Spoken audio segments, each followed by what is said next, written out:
আল্লাহ পাক কার কারণে এগুলি হচ্ছে আল্লাহ পাক টের পান। শিং কারো কারো মোটা হয়েছে, আজরাইলকে পাঠায় দেন, যাও খাটো দড়ি দিয়ে বাঁধে থো।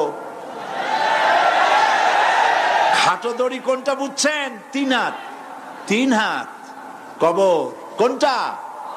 খাটো দড়ি দিয়ে বাঁধে থো। সুতরাং কত বড় বড় রাজা বাদশা ক্ষমতা এলো, মানুষের উপরে জুলুম করলো, আল্লাহ পাক তার ইন্তেকাম নিয়েছেন। সেই আল্লাহ এখন আর নাই,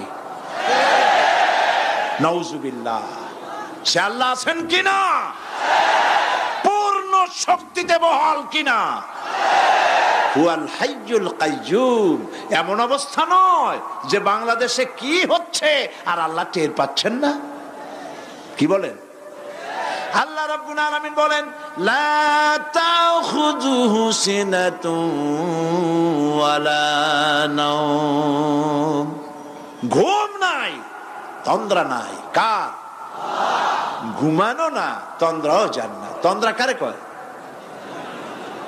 জি, ঝিমটি, জিমানি, যাই বলেন আপনারা বুঝে নিয়ে।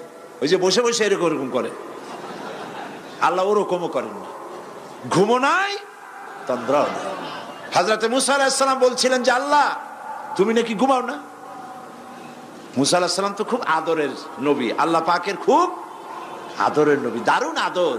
আল্লাহ পাক বলছেন, মুসা আমি তোমারে আমার জন্য বানাইছি। সুবহানাল্লাহ।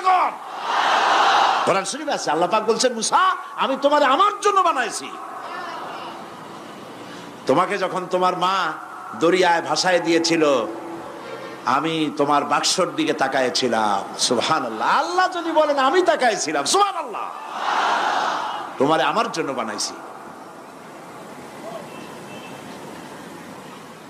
সুতরাং হযরত মুসা আলাইহিস সালাম তিনি বলছেন আল্লাহ পাককে খুব আদরের নবী, তো আল্লাহ তুমি নাকি ঘুমাও না।